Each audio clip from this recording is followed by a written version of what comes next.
A couple of your teammates announced that they're not going to be playing football any longer today. To go with Nana, it's been a heck of a couple months in that regard. How are you handling that as a team leader? I mean, it's unfortunate, and like you said, it's kind of been something that, there's been 3 guys now that this happened to, so it's tough to kind of see those guys. Obviously, it's a tough situation, especially for, Nana coming in. He's been working his whole life to get to this point and to kind of have it come down. And, really same with all those guys. This has been their dream, and it's tough to kind of go with that news. So we're just supporting them, wishing them the best.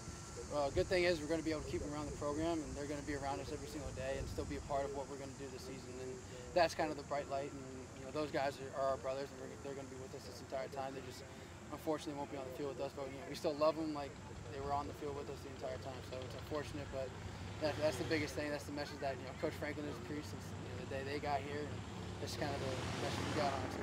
What kind of dynamic does players like that bring to the team, bring to the locker room when they've been there with you and then they call it quits, but they're still around, like you said? They can bring a little bit of a different dynamic because they can sometimes see things that maybe the coaches are seeing that they didn't see as players, and I think that's something that, as a player, a lot of times you're going through things are happening really fast, and coaches are coaching you up, and you might not see it the same way. And I think having someone who's done it both ways, like for instance, a guy like Buck, who's started the last couple of years, is a significant player for us, and he's getting a little bit of different perspective right now. But he's a guy that a lot of guys on our team respect because of what he did do for us on the field, and he can offer up some of the perspective that he can maybe now see a little bit more from the coaching perspective. And I think that's something that they all bring a tremendous value from that aspect, being able to just be an extra set of eyes and ears and another brain on the sideline that can see things and try and help us out in different ways.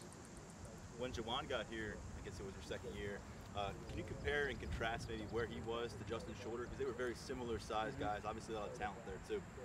Yeah, I think they're honestly pretty similar. I mean, Justin's maybe a little bit more filled out.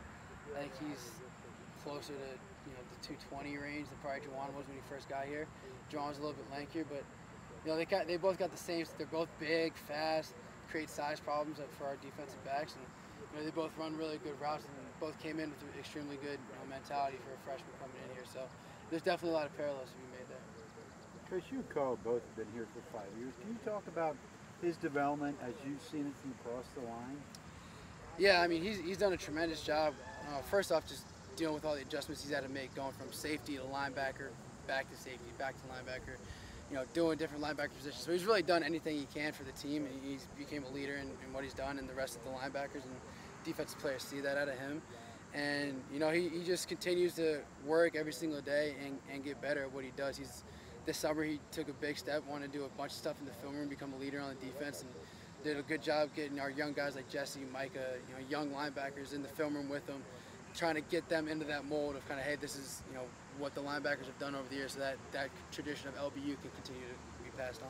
Is he a little under the radar? Everyone's talking about all the other linebackers. Yeah, I think he is a little bit on the radar, and he's like that because he's always there doing his job, and he might not be the big, flashy guy everyone's talking about, but he's always doing his job, and he's doing it well. And that's someone that it ends up flying on the radar, but someone who's extremely valuable to our team.